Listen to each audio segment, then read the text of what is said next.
തമിഴ്നാട് ബിജെപിയുടെ അധ്യക്ഷ പദവിയിൽ നിന്ന് കെ അണ്ണാമലൈ ഒഴിഞ്ഞേക്കും.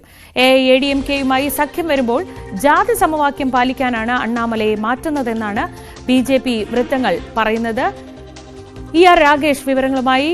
രാഗേഷ്, ഒരുപക്ഷെ ബിജെപി എടുത്ത ഏറ്റവും കൗതുകമുള്ള അല്ലെങ്കിൽ ഏറ്റവും പ്രധാനപ്പെട്ട ഒരു തീരുമാനമായിരുന്നു തമിഴ്നാട് ബിജെപിയുടെ തലപ്പത്ത് അണ്ണാമലയെ കൊണ്ടുവരുന്നതും അങ്ങനെ ആ തരത്തിൽ അവിടെ പാർട്ടിക്ക് ഒരു അനക്കമുണ്ടാക്കുന്നതും. ഇപ്പോൾ ഈ ജാതി സമവാക്യങ്ങൾ പാലിക്കാൻ അണ്ണാമലയെ മാറ്റുകയാണെങ്കിൽ എന്തായിരിക്കും അണ്ണാമലയ്ക്കുള്ള റോൾ? തമിഴ്നാട് ബിജെപിയുടെ തലപ്പത്തേക്ക് ആര് വരും? ഇത്തരം ചോദ്യങ്ങളുമുണ്ട്. ഇതേതാണ്ട് തീരുമാനമായി കഴിഞ്ഞിട്ടുണ്ടോ? ശ്രീജ, കൃത്യം ഒരു വർഷം ഇനി ബാക്കിയുണ്ട് തമിഴ്നാട് നിയമസഭാ തെരഞ്ഞെടുപ്പിന്. പക്ഷേ അതിനുള്ള ഒരുക്കങ്ങൾ ADMKയും ഒപ്പം തന്നെ BJPയും ഒരു മുമ്പേ നേരത്തെ തന്നെ തുടങ്ങുകയാണ്. കാരണം സ്റ്റാലിൻ ഇതിനോടകം തന്നെ അവരൊരു അജണ്ട സെറ്റ് ചെയ്ത് കഴിഞ്ഞു തെരഞ്ഞെടുപ്പിന്. അവിടെ ഭാഷാ വിവാദം ആളിക്കത്തിക്കുന്നു DMK. ഒപ്പം മണ്ഡല പുനർനിർണയം വലിയ ആയുധമാക്കി മാറ്റി. ദക്ഷിണേന്ത്യൻ സംസ്ഥാനങ്ങളുടെയും ഒപ്പം തന്നെ പഞ്ചാബ് ഉൾപ്പെടെയുള്ള സംസ്ഥാനങ്ങളുടെയൊക്കെ യോഗം വിളിച്ചുകൊണ്ട് സ്റ്റാലിൻ അതിന്റെ നായകത്വം വഹിക്കുന്നു. ആ ഒരു ഘട്ടത്തിലാണ് ഈ സഖ്യ ചർച്ച വീണ്ടും തുടങ്ങിയത്.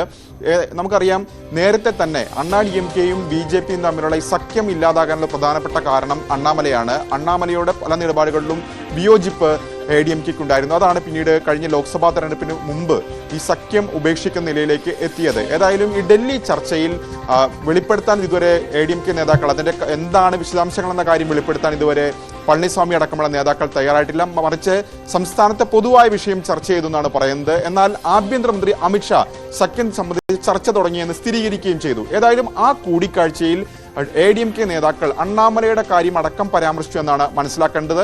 മാത്രവുമല്ല, അതിനുശേഷം അണ്ണാമല ഡൽഹിയിലെത്തി അമിത്ഷായുമായി ചർച്ച നടത്തിയിരുന്നു. ആ ചർച്ചയിൽ ഇക്കാര്യം, അതായത് പദവി ഒഴിയേണ്ടി വരുമെന്ന സൂചന അമിത്ഷാ നൽകിയെന്നാണ് ഇപ്പോൾ ഏറ്റവും ഒടുവിലായി പുറത്തു വരുന്ന വിവരം. അതിന് BJP നേതാക്കൾ ഇപ്പോൾ പറയുന്ന പ്രധാനപ്പെട്ട കാര്യം, ഈ രണ്ടു പേരും ഒരേ സമുദായത്തിലുള്ള ആളുകളാണ്. അതായത് ഗൗണ്ടർ സമുദായത്തിലുള്ള ഒരു പ്രധാനപ്പെട്ട നേതാവാണ് എടപ്പാടി പളനിസ്വാമി. അതേ സമുദായത്തിൽ നിന്ന് തന്നെയാണ് അണ്ണാമലയും വരുന്നത്. മാത്രമല്ല, ഈ രണ്ടുപേരുടെയും മേഖല എടുത്തു നോക്കുകയാണെങ്കിൽ അത് കൊങ്കുനാട് മേഖലയാണ്. പ്രത്യേകിച്ച് നമ്മുടെ കേരള പാലക്കാടിനോട് ചേർന്ന് കിടക്കുന്ന കോയമ്പത്തൂർ, ഈറോഡ്, സേലം, ഒപ്പം തന്നെ കരൂർ ഉൾപ്പെടെയുള്ള പ്രദേശങ്ങൾ ഉൾപ്പെടുന്ന മേഖലയാണ് ഈ കൊങ്കുനാട് മേഖല.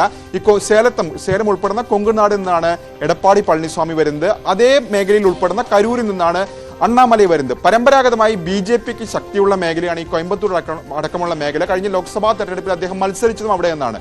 അപ്പോൾ ഈ കാര്യങ്ങൾ പരിഗണിച്ചുകൊണ്ട് അണ്ണാമലയെ മാറ്റുന്നു. പകരം പരമ്പരാഗതമായി DMKക്ക് വലിയ സ്വാധീനമുള്ള തെക്കൻ തമിഴ്നാട്ടിൽ ഒരു നേതാവ് വരട്ടെ എന്ന നിലപാടാണ് ഇപ്പോൾ BJPക്കുള്ളത്. അങ്ങനെ സഖ്യം ഉൾപ്പെടുത്തി ADMKയുമായി സഖ്യമുണ്ടാക്കി 2026 അധികാരത്തിലെത്താൻ കഴിയുക, അതിനുള്ള ശ്രമങ്ങൾ നടത്തുക എന്ന ലക്ഷ്യം BJPക്കുണ്ട്. ഇപ്പോൾ ഏതായാലും BJP പരിഗണിക്കുന്ന പ്രധാനപ്പെട്ട പേര് തിരുനെൽവേലിയിൽ നിന്നുള്ള MLA കൂടിയായ നയനാർ രാജേന്ദ്രന്റെ പേരാണ്. അത് തെക്കൻ തമിഴ്നാട് വരുന്ന പ്രദേശമാണ്. അങ്ങനെ ഈ മേഖലയിലേക്ക് കൂടി വ്യാപിപ്പിക്കുക എന്ന ലക്ഷ്യം ഏതായാലും BJPക്കുണ്ട്. ഏതായാലും ADMKയുടെ കൂടി അല്ലെങ്കിൽ അവരുടെ നിലപാട് കൂടി അറിഞ്ഞ ശേഷം അവരുടെ ആവശ്യങ്ങൾ കൂടി പരിഗണിച്ചാണ് അണ്ണാമലയെ മാറ്റുന്ന നീക്കത്തിലേക്ക് ഇപ്പോൾ എത്തുന്നതെന്ന് കൂടി പറയാം. ഏതായാലും അണ്ണാമലയെ കൈവിടാൻ BJP തയ്യാറല്ല. പ്രത്യേകിച്ച് കഴിഞ്ഞ ലോക്സഭാ തെരഞ്ഞെടുപ്പിൽ അവർക്ക് സീറ്റൊന്നും നേടാനായില്ല, പക്ഷേ വോട്ട് ശതമാനം ഉയർത്താൻ കഴിഞ്ഞിട്ടുണ്ട്. മാത്രമല്ല, തമിഴ്നാട് രാഷ്ട്രീയത്തിൽ BJPക്ക് പ്രസക്തിയുണ്ട് എന്ന് തെളിയിക്കാൻ അണ്ണാമലയ്ക്ക് സാധിക്കുകയും ചെയ്തിട്ടുണ്ട്. ഈ ഒരു സാഹചര്യത്തിൽ പ്രധാനപ്പെട്ട പദവി അണ്ണാമലയ്ക്കുണ്ടാവും. ഒരുപക്ഷെ ദേശീയ ഉപാധ്യക്ഷ പദവി അടക്കം അദ്ദേഹത്തിന് നൽകിയേക്കാം. അങ്ങനെ ദേശീയ രാഷ്ട്രീയത്തിലേക്ക് മാറ്റിയേക്കാം.